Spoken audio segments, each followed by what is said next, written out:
ती ज्यावेळी समोर येतात तेव्हा त्याचं उत्कट आणि भव्य रूप आज या निमित्ताने पाहायला मिळतं. आणि मी आज वसुदेव जीवनदृष्टी गौरव पुरस्कार आम्हा लोकांच्या दृष्टीने हा पुरस्कार नाही आहे. हे साक्षात वंदन आहे, हे नमन आहे, हे अनुसंधान आहे, हे कार्याच्या निमित्ताने कार्याला जोडण्यासाठी निर्माण झालेला असा मोठा. आम्ही एका धरणापाशी जाऊन एका खत शब्दांच्या पलीकडे बापीताईंचं प्रत्यक्ष तिथलं जीवन त्यांचं असलेलं पुनर्वास आम्ही एक वेळ एक रात्र राहण्याचा योग आला. प्रत्यक्षात व्यक्तीला जवळून पाहणं म्हणजेच भगवंताला जवळून पाहण्यासारखंच ते होतं. आणि मी रवीजींचा परिचय मला असं वाटतं आमच्या ह्यावेळच्या पत्रिकेचा एक भाग असा आहे की चैतन्य, भूमिका आणि जागरण. चैतन्य असेल तर ती भूमिका असायला पाहिजे आणि भूमिकेचं जागरण हृदयात व्हायला हवं. आणि हे जर का झालं तर एक अंतर्यामी सोहळा निर्माण होतो, तो व्हायला हवा. आणि तसं झाल्यानंतर मग आसन आणि आवाहन, एक आसन. तुम्ही आम्ही आसनावर बसलो पण हे आसन इतकं दृढ असायला पाहिजे की परंपरेच्या किंवा बाकी अनेक गोष्टींचा लोंढा जरी आला तरी सुद्धा तो थांबवता येण्याचं सामर्थ्य माझ्या याच्यात पाहिजे. तर चैतन्य, भूमिका, जागरण, अंतर्याम, सोहळा ह्याच्या निमित्ताने आसनाधिष्ठित झालेल्या रवीजींचं मी असं म्हणतो की हे सारे शब्द ह्या व्यक्तीला चैतन्य चेहऱ्यावर आहे, भूमिकेची भूमिका स्पष्ट चेहऱ्यावर आहे, जागृत चेहरा जो परंपरेला मान्य आहे तो चेहरा आज आम्हाला लाभलाय. भाग्य आहे.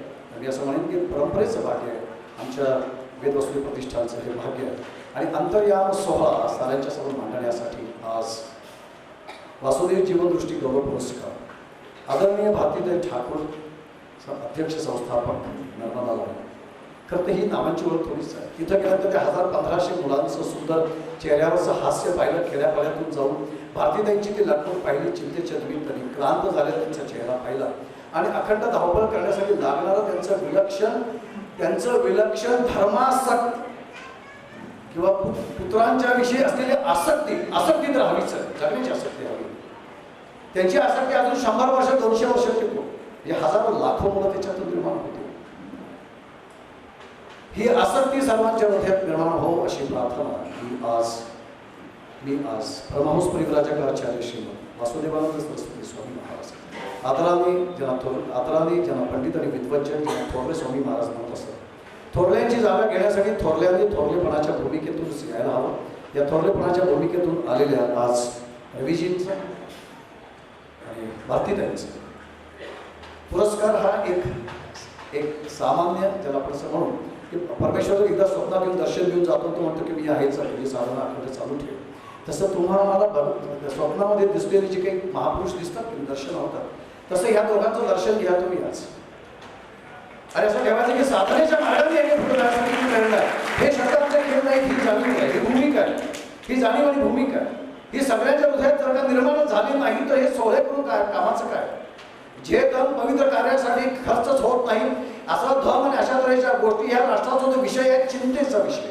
धन पैसा खूप आहे, धन कुठे आहे त्या धनाच्या शोधात आम्ही आहोत. धन माणसांच्या निमित्ताने, धन माणूस असेल तर त्याच्या निमित्ताने येणारा 1 रुपया सुद्धा मूल्यवान आहे.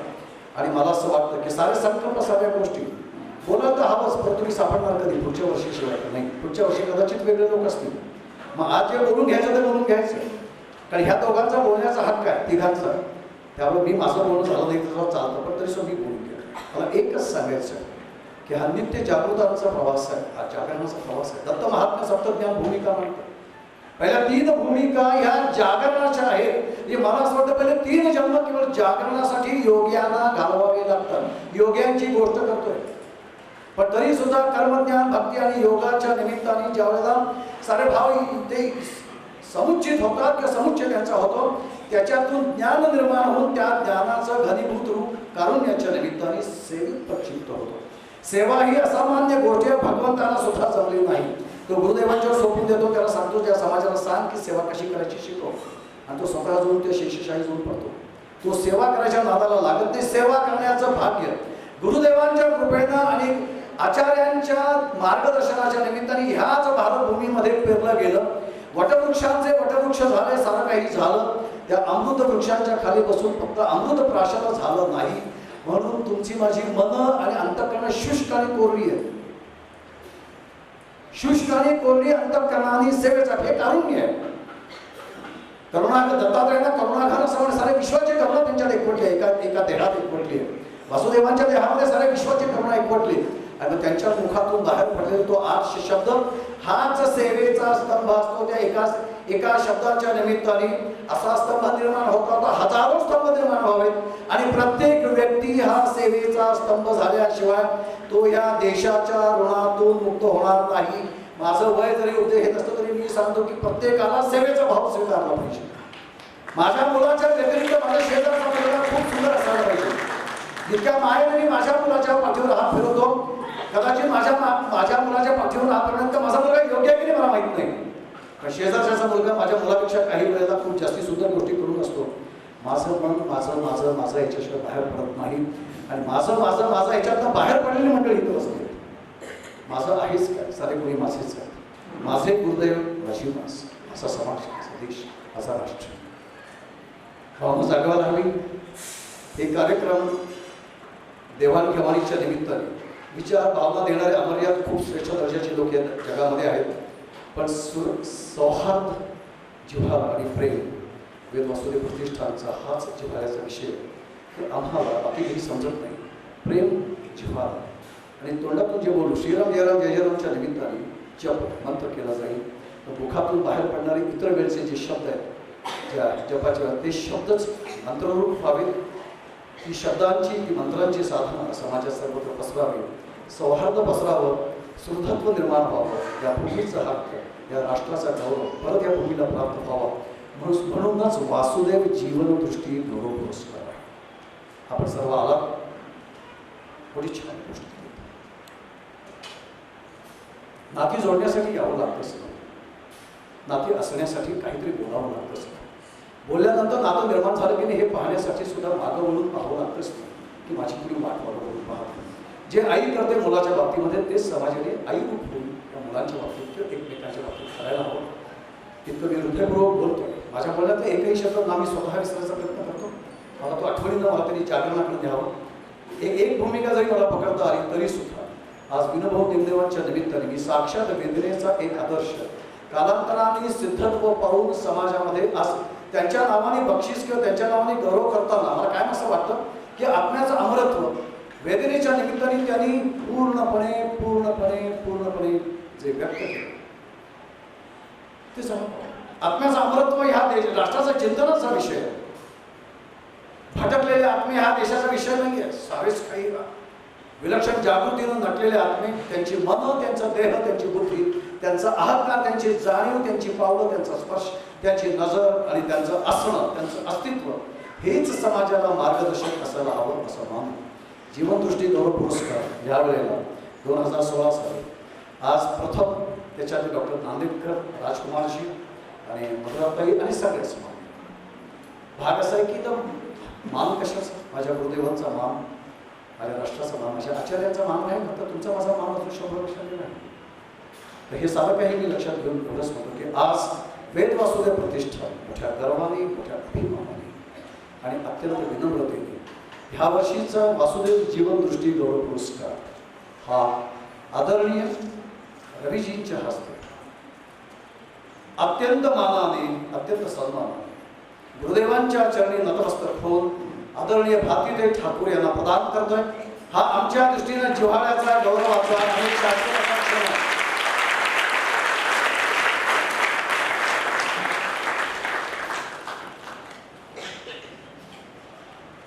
मी विश्रांती घेतोय. आज इथं सगळे मुलं आले आणि नर्मदाला याच्या निमित्ताने वेळे मी प्रथम गेलो कारण शुभदाताई नव्हत्या, पण त्यांनी घडवलेली मुलं सुंदर गाणं गात होते. सांगावे कवना ठाया जावे. छोट्या मुलाने आम्हाला प्रश्न असा विचारला की सांगावे कवना ठाया जावे. उत्तर नव्हतं, कारण त्रिपदीतलं हे पद नाही आहे पंचपदीतलं, तर ही साक्षात वस्तुस्थिती आहे. सांगावे कवना ठाया जावे. कवना कोणाला विचारू सांगा, कोणाकडे जाऊ सांगा, कोणाशी बोलू सांगा. स्वामीने किंवा स्वामींच्या भक्ताने त्या गोपालाने श्रीपाशी वल्लभांना विचारलं, तुम्ही आम्ही कोणाला विचारतोय का, विचारणार आहोत का, विचारण्याची शक्यता आहे का, आणि असं विचारणं होण्यातून माझं मन तितकं धावतंय का, अशा तऱ्हेच्या प्रश्नांच्या गठ्ठ्या सहज माझं म्हणणं. पण अतिशय सुंदर देखावा होता. की सहजपणाने आलेली मंडळी उत्तम सुंदर मुलांनी हे गायलं. नर्मदाकाठच्या कन्या त्या नर्मदेच्या रूपामध्येच आम्ही त्यांना पाहतो आणि आपल्या वस्तीगृहातल्या कन्या ही सगळी कन्या सगळ्या कन्या आणि पुत्र इथं आलेले आहेत. There our daughters and sons.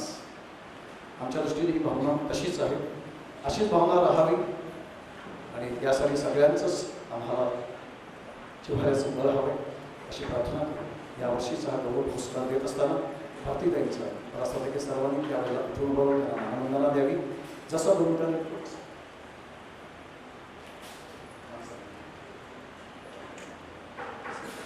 आता भारतीताईंचा परिचय मी थोडासा करून देईल. मी माझं मत सांगितलं आहे.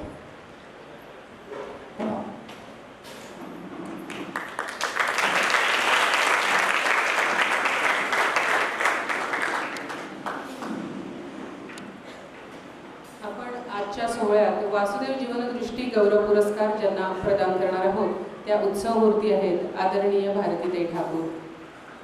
वेद वासुदेव प्रतिष्ठानच्या वाटचालीतील ज्ञानदेवांनी सांगितलेल्या सोनिया सुगंधू आला असा हा भाग्ययोग आहे.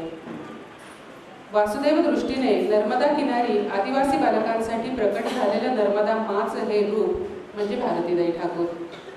भारतीताईंचा पिंड जितका आध्यात्मिक तितकाच साहसी. गिर्यारोहण, पदभ्रमण आणि निसर्गाची मनस्वी ओढ असलेल्या भारतीताईंनी कैलास मानसरोवर, दिल्ली नाशिक सायकल सफर आणि प्रचंड पदभ्रमण करीत भटकंती केली आहे. विवेकानंद केंद्रातर्फे आसाम प्रांतातील गोलाघाट येथे शाळा सुरू करण्याच्या प्रकल्पाची संपूर्ण उभारणी करण्यासाठी त्या 4 वर्षे गोलाघाट येथे राहिल्या. निरपेक्षपणे कार्य करीत राहणाऱ्या त्या कर्मयोगिनी आहेत. इसवी सन 1986 मध्ये कन्याकुमारीच्या विवेकानंद केंद्रात पूर्णवेळ कार्यकर्ती म्हणून भारतीताईंचं प्रशिक्षण सुरू होतं.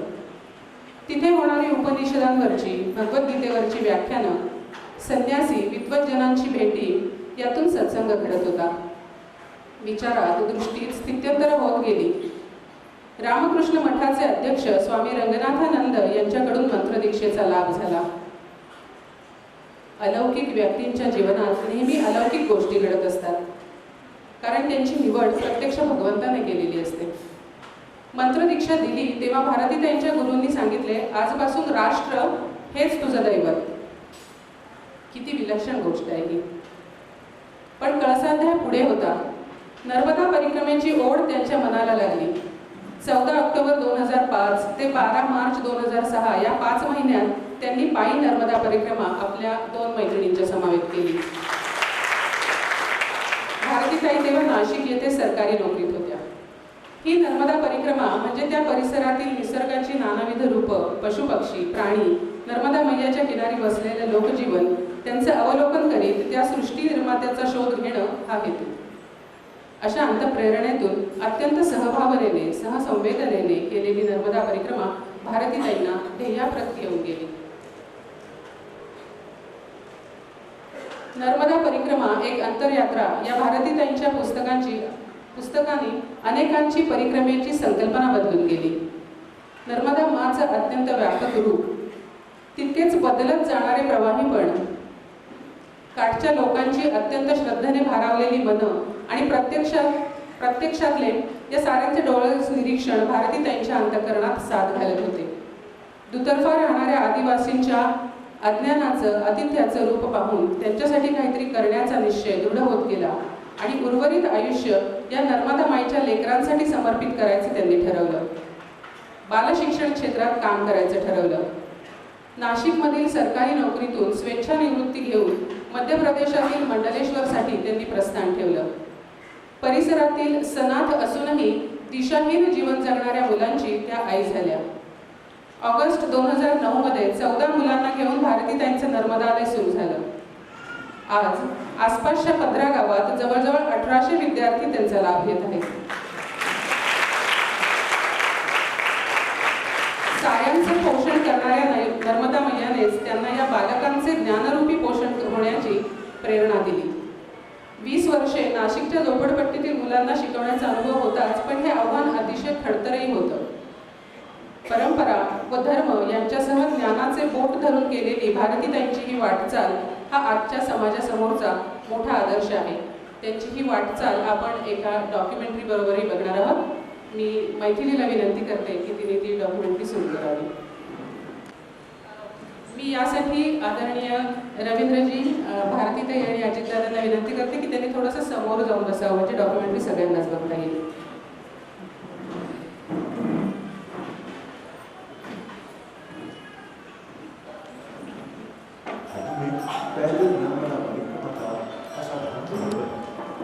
श्रद्धालु इसे पुण्य प्राप्ति का दिव्य अवसर मानते हैं। नासिक में जन्मी और पली बढ़ी सुश्री भारती ठाकुर औपचारिक शिक्षा प्राप्त करने के पश्चात सरकारी सेवा में कार्यरत रही। आर्टिलरी सेंटर की नौकरी करते हुए जीवन यापन चल ही रहा था। एक दिन उन्होंने अपनी 2 सहेलियों के साथ नर्मदा परिक्रमा का संकल्प लिया और शुरू हुई एक यात्रा। इसी यात्रा के साथ शुरू हुई एक अंतर यात्रा। इससे उन्हें जीवन का उद्देश्य मिला। नर्मदा परिक्रमा के दौरान काकरिया गांव में भारती जी बुरी तरह बीमार हो गए। तेज बुखार और गैस्ट्रो का अटैक था। एक साधु ने दीदी को औषधि की पुड़िया दी और स्वास्थ्य में तेजी से सुधार होने लगा। वहीं गांव के कुछ बच्चे भारती जी के पास इकट्ठा हुए। दीदी ने उत्सुकतावश उनसे बात की तो पता चला वो स्कूल तो जाते थे, लेकिन उन्हें अपना नाम तक लिखना नहीं आता था। पूछने पर पता चला कि सरकार ने ग्रामवासियों को दुर्गम क्षेत्र के मुआवजे के रूप में जो अनुदान दिया था, वो सब उन लोगों ने शराबखोरी, जुए और अन्य व्यसनों और बुरी आदतों में गंवा दिया था। अब उनके पास खेती के लिए ना तो जमीन थी और न ही